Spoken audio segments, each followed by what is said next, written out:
Tonight, several developing stories on this Friday evening. The terror attack on the train, the fireball, the panic, and this evening, the manhunt at this hour. An improvised explosive device set off in London in a crowded subway car in the middle of rush hour. Authorities now raising the threat level to critical. Is another attack imminent? President Trump's tweet, and tonight Britain's prime minister saying his message was not helpful. What she told George Stephanopoulos. Breaking now, Jose, now a hurricane again. It will affect the East Coast this weekend. Rob Marciano standing by. The officer acquitted tonight in St. Louis. What was seen on the dashcam video, now the demonstrations in the streets. The horror in the nursing home and the new turn tonight.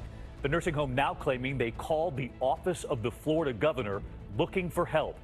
And the controversy now over this interpreter and what he was signing during the storm. And the female thief asking to borrow a phone, the man chasing after her.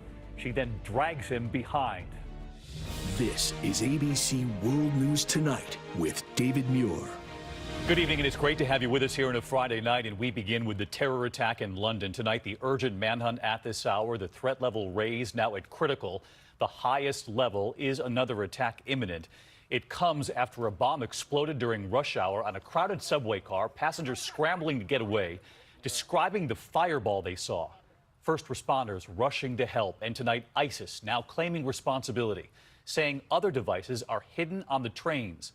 President Trump's tweet and Britain's prime minister did not think it was helpful. We begin with ABC's Ian Pannell in London tonight. In London today, from every direction, first responders swarming to the scene of the rush hour attack. And tonight, an all-out manhunt for those who planted the bomb on the packed subway car. Oh, is that bag's on fire? The homemade explosive detonated at 8:20 a.m., ruthlessly targeting passengers going to work, children to school. Literally within 3 seconds of putting a bag down, the doors just closing, hear a loud explosion occur. And I turned left and I saw the fireball surge toward my side. Then panic as people desperately try to escape. And there was women underneath me. There was a lady saying, I'm pregnant. There's a little boy, his face had got smacked into the step. There was just layers and layers of people screaming. People were just getting crushed and we were just trampling each other, and it was just every man for themselves. I don't know. I just saw the fire. On the platform, chaos, confusion. But towards the back of the train, hushed passengers move out, single file across the tracks, as emergency responders tend to the injured. Guys, can you just... I saw one woman being wheeled out on a stretcher. Her legs were quite badly burnt and they were wrapped in plastic, and her hairline looked quite charred. The police say the bomb didn't fully detonate, otherwise many could have died. As it is, nearly 30 were injured. And at this stage, we are treating the matter as a terrorist-related incident. Today's terror struck the heart of a middle-class neighbourhood. There was an attack where I lived, and that really devastated me. And it makes us feel threatened of where we live. And tonight, counter-terrorism police and MI5 agents are now on a massive manhunt for those who set off that bomb.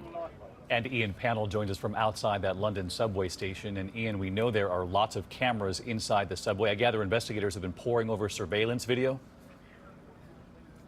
That's right, David. Hundreds of hours of surveillance video. They've also appealed to the public to hand over any social media, any tweets, any film, any photographs to them as well, so they can look for evidence. We're also hearing that there are going to be extra armed police on the streets, and the military are going to be deployed to key sites. It takes a lot to spook people here, but the news that ISIS say that they planted bombs across the city will surely mean that people will sleep less well tonight. Yeah, David. That is the concern going into the night. Ian Pannell, who's been on this all day, thank you. The London attack triggering stepped-up security here at home. Cities and states taking action coast to coast, especially in heavily populated areas and tourist spots. ABC's Lindsay Davis live in Times Square here in New York tonight. Lindsay.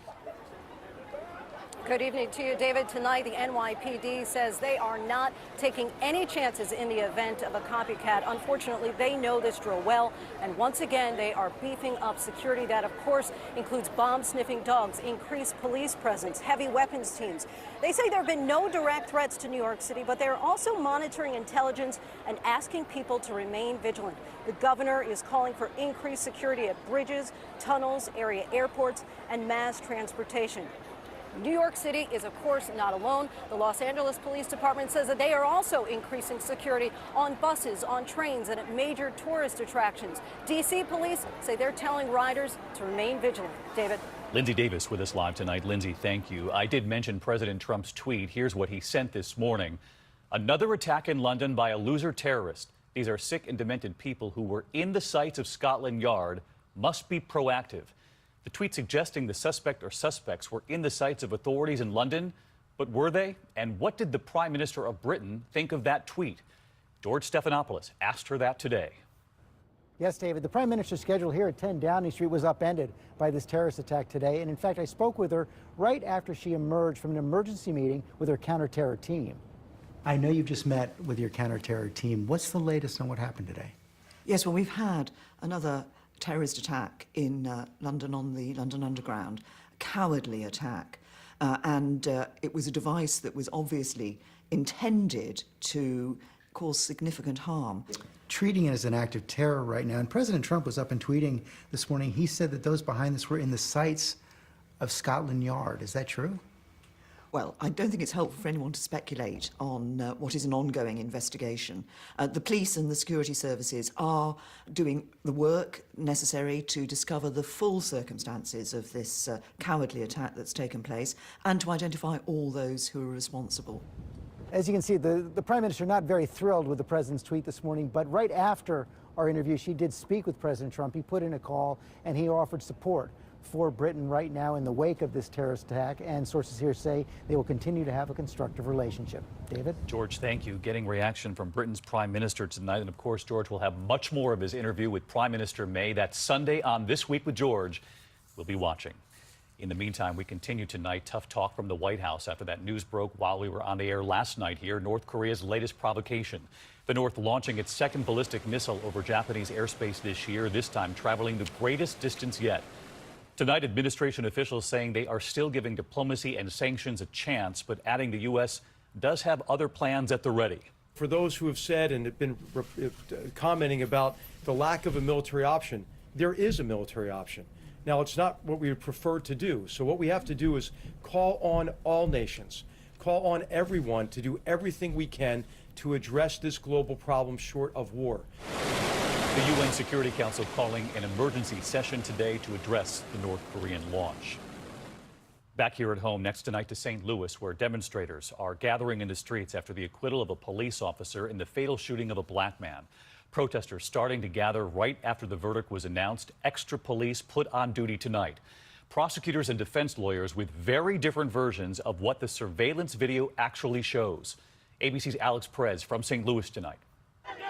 If we can't have it, shut it down! Tonight, demonstrators taking to the streets of downtown St. Louis. No justice! No peace! Blocking intersections and trying to shut down the highway. Why are you in riot gear? We don't see no riot here! The tense demonstrations following the acquittal of former officer Jason Stockley, charged with killing Anthony Smith. So moments after the verdict was read, demonstrators took to the streets coming face to face with police officers. We feel like we're the little dog in the corner being kicked and kicked and kicked. At some point, we're going to bite back. What do you want us to do? The December 2011 incident caught on surveillance camera. Officer Stockley and his partner, after suspecting a drug deal, confront Smith at this restaurant parking lot. Police dash cam obtained by the St. Louis Dispatch shows Smith nearly running over the officers and speeding off until crashing into a telephone pole. That dash cam capturing the officers trying to ram Smith. Hit him right now! And Stockley can be heard in the video saying, Stockley shooting Smith 5 times. Later, testifying he saw Smith with a gun. A firearm was recovered, but prosecutors argued Stockley planted that weapon. Video after the shooting shows Stockley digging into a bag in the backseat of his cruiser. After the not guilty verdict, Smith's family in disbelief. They were shocked. It was beyond speechless. I am confident that we presented sufficient evidence at a trial to prove beyond a reasonable doubt that Jason Stockley was guilty of murder in the first degree. All this happening not far from Ferguson, where the death of Michael Brown triggered weeks of protests. Brown's father out with demonstrators today. There's a lot of people out here with different feelings. Yeah, I'll just say I pray for my city, man. And Alex Perez joins us live tonight. Alex, the judge ruled the evidence about the officer planting that gun was inconclusive. Yeah, that's right, David. The judge in his ruling says the video simply does not support that claim, nor does it show it. In the ruling, the judge also goes on to say the officer, the evidence indicates, had reason to fear for his life. David? Alex Perez live from St. Louis. Thank you, Alex. Next tonight here, and I hate to say it, but Jose is now back up to being a hurricane tonight. It will affect the East Coast this weekend. The track shifting slightly closer to the coast. Let's get back to meteorologist Rob Marciano, who has been a very busy man late in this season. Rob, unbelievable, but here it is. Yeah, we had a couple days to catch our breath, but it is prime time for hurricanes. So we have two new items I want to talk about. Way out in the Atlantic, tropical depression number 14 and a strong wave. They're way out there. We have time to watch them. Of more immediate concern is Jose as a hurricane, as you mentioned, just 600 miles now off the coast of North Carolina. Will be abreast of that coastline by Monday afternoon. And in New York and Boston in play late or midweek. Can't say how strong the winds will be, but the waves are certainly going to be large. Dangerous rip currents, and you know, we're still in beach season, David. So this weekend, folks going to the beaches need to know that those waters could be dangerous. Yeah, take the rip currents seriously. All right, Rob, we'll be watching this weekend. In the meantime, new developments in that nursing home horror where a number of residents died when the power went out after Hurricane Irma. A criminal investigation is now underway. And tonight, the nursing home now saying it tried to reach the office of the Florida governor several times. ABC's Victor Oquendo from Florida tonight. Tonight, amid the outrage over these pictures, senior citizens rushed out of a sweltering nursing home. The owners of that nursing home are speaking out. They say they called the power company as soon as their air conditioning system went down on Sunday at the height of the storm. But repair crews never showed up, even though they spoke with the utility company at least 4 more times. Nursing home officials also claim they made multiple calls to state agencies, including the governor's office. Tonight, the governor's spokesman confirms those calls to an office emergency cell phone, but insists at no time did the facility report that conditions had become dangerous or that the health and safety of their patients was at risk. The home wasn't evacuated until Wednesday morning when a nurse from the hospital just steps away grew concerned after a series of 911 calls. It kind of set off a red flag that something might be going on in the building. 8 residents died, nearly 150 evacuated. Today we spoke with Carmen Verroy, her parents Livia and Gabriel, both residents of that nursing home, and both survived, but she is shaken. You can't let people die like this, like animals. Police today scouring that nursing home. It is now a crime scene.